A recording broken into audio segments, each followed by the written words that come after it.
Melbourne City are the reigning champions of the A-League, but can they go a step further in the Asian Champions League this season? Aurelia Vidmar's side were the winners of the first ever Melbourne Derby Grand Final in season 24-25. That's a pretty good return for a season that was plagued with injuries, forced to rely on plenty of fresh faces. But how do you back up a season with so much success like that?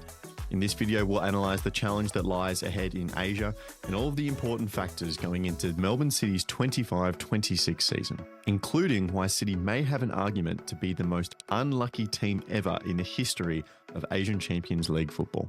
The Champions League has proved to be a consistent thorn in Melbourne City's side, and there's absolutely some wrongs here that they need to make right. But here's quite an incredible statistic for you.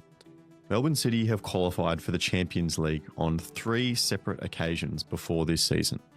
Throughout those campaigns, they've lost just 1 game, yet have never escaped out of the groups into the knockout phase of the competition. Now, it's absolutely not all their fault. In 2021, alongside the Brisbane Roar and Sydney FC, City were forced to withdraw from the competition due to the rearranged A-League seasons in the middle of the COVID pandemic. And their other 2 attempts were in an era of the competition where only first place in each group was guaranteed progression. And unfortunately, City were the unlucky runners-up on both of those occasions. 3 wins and 3 draws saw them miss out on goal difference in 2022, whilst a 99th minute equaliser from Zhi Zhang on the final match day, played at Icon Park of all places, condemned them in 2023. That one was probably on them. But to really drive home their misfortune in this competition, in 2022, City should have progressed as one of those lucky runners-up in second place. But because Shanghai Port, the team that Kevin Muscat now currently manages, couldn't show up to the competition due to COVID difficulties, the rule was made by the AFC that games against 4th place in the group wouldn't count towards the rankings of the second place teams. That decision specifically knocked Melbourne City out. So it's time for redemption. And fortune is definitely in their favour this time around. Instead of less than 50% of teams progressing from the group phase to the knockouts, this time it's the other way around in the new format of the league phase in the Asian Champions League Elite. 8 out of 12 teams in both the East and the West, 66%, go from the league phase to the knockouts. And then you're just a 2-legged knockout tie away, paired against someone in your region, away from the final 8 centralised tournament in Saudi Arabia. And that is absolutely something that Melbourne City should aspire to qualify for this campaign. At the time of recording, Melbourne City have played their first game in the league phase, a disappointing 2-0 loss against Sanfrecce Hiroshima. But it must be said, clear evidence as to why the A-League's late season start really affects teams going to compete in Asia. But that really is okay. It was a tight game and the first competitive hit out for this City side all season after playing in the under-23s in the Australia Cup against Apia Leichhardt. The real test will come later on with the other 3 home games against Buriram United, Johor Darul and Gangwon FC. Win those games at home and get a point or 2 elsewhere, and you should see progression to the next phase. Of course, that's much easier said than done. These are the best teams in Asia.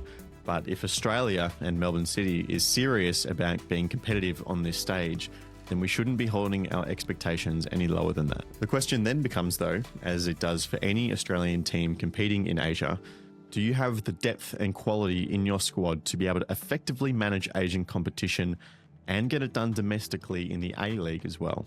Now, there are probably 2 tiers to the departures that Melbourne City have seen in this off-season. The first are the depth squad pieces that have found better opportunities elsewhere, the likes of Harry Politidis, Callum Talbot, Arian Suleimani and Steven Ugarkovic. The latter probably the biggest of those blows.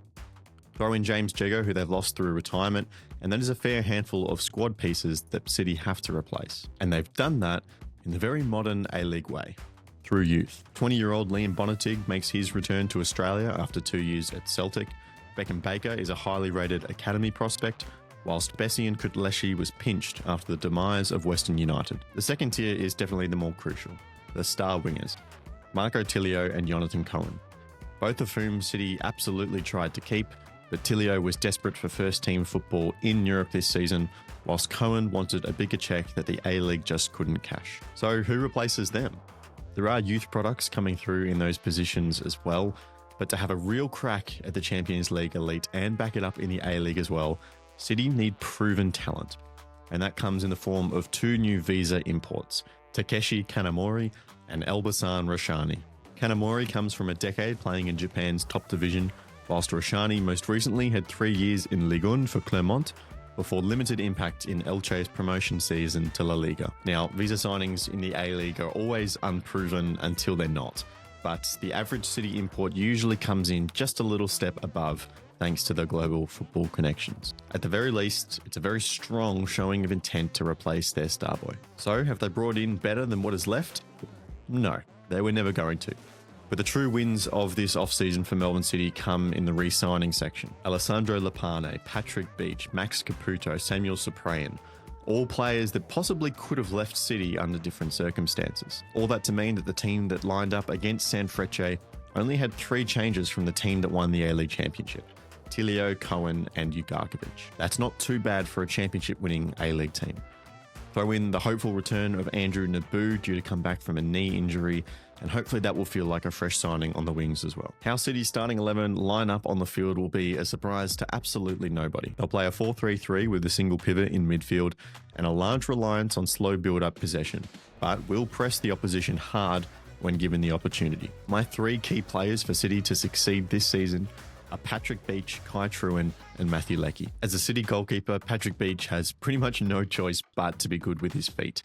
And that led to a little bit of a trial by fire in his first ever Melbourne derby last season, conceding up a poor goal to Ryan Teague in a 3-0 first half trouncing. But the faith that Vidmar placed in him last season all the way through the campaign has only seen him grow in confidence. Don't be surprised if he gives a crack at goalkeeper of the season at just 22 years of age. Trewin is a versatile defensive-minded player that seems to be the preferred option in the 6 after the retirement of James Jego. But he can also play pretty well at centre-back, and the true test of that will come once a third choice is required after Samuel Suprayan or Germain Ferreira goes out injured. Will Trewin drop deep into the heart of defence, or will someone like Aline Bonatig be trusted in that role? Trewin's good at both, but he has a lot of responsibility as the sole DM to allow the likes of Andreas Kuhn and Matt Leckie branching forward. Now, after the Sanfrecce game, Matt Leckie may be a little bit of a doubt for the start of the season. We'll have to see. He came on at halftime complaining of some feeling in his hamstring, the same one that he played through in the grand final to win his miraculous Joe Marston medal. But when he is on the pitch, he's one of City's most important players. Once a winger and even played as a DM in the grand final, Leckie now spends majority of his time in attacking midfield. And good things happen when he is allowed to pick up the ball in space and drive forward at the opposition defence. For my under-21 player to watch, I'm picking Max Caputo. Initially thrown into the deep end for an uncharacteristically low-scoring Jamie McLaren in the back end of the 23-24 season, Caputo will be finally looking to put a full season together as City's number 9. One Australia Cup fixture against Perth Glory in 24-25 was all he managed before a gruesome leg injury kept him sidelined until February. But what he provided for the rest of their championship-winning campaign will have fans excited. His fox-in-the-box instincts, as his knack for making attacking runs at exactly the right moment, and natural finishing ability are responsible for most of his marks on the score sheet. As a 20-year-old who already has 40 A-League caps, Caputo definitely has the potential to be one of the next up in terms of Australian young strikers making their mark in the league, following in the footsteps of Waddingham, Botic, Goodwin and Sapsford, who all earned European moves in the last 18 months. Now, Aurelia Vidmar has a fascinating coaching journey. His time in the A-League is probably most infamously remembered by the Pissant Town press conference at Adelaide United. Since then, he's been bouncing between opportunities in the national team setup, youth national teams, and some first-team roles in Southeast Asia before getting the call-up to steady the ship at City early in the 23-24 season. Vidmar is both sensible and realistic about being shoehorned into a certain style of play at Melbourne City, although not that it's really done him any harm. But he did lose both an A-League Grand Final and a Champions League Final at Adelaide United. He's put one of those right so far, but can he get the next? The truth to that question is that the dynamic of Asian football has changed significantly in the past 10 years. So winning the competition against the cash-laden Saudi Arabian teams is probably a little bit unrealistic. But qualifying for that final 8, the point in this competition where the East and West collide, is absolutely a goal that should be sought. Vidmar says their goal is to qualify for the next phase. Do that, be one of the 8 teams out of 12 in the East that qualify. Then you're matched up against another Eastern team in a 2-legged knockout tie.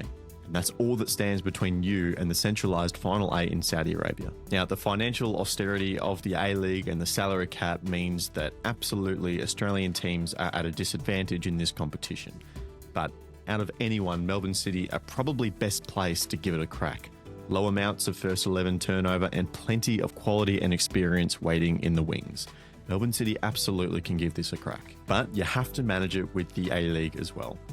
You'll likely slip a place or two just for the difficulty of travelling in Asia. But if you can secure that top 4 spot, give yourself a home final and progress through to the knockout stages of the Champions League Elite, that would represent a pretty solid season for the team in City Blue. If you liked this preview, then here is the playlist for all 12 of our A-League men's team previews for the upcoming season, available early for our YouTube channel members.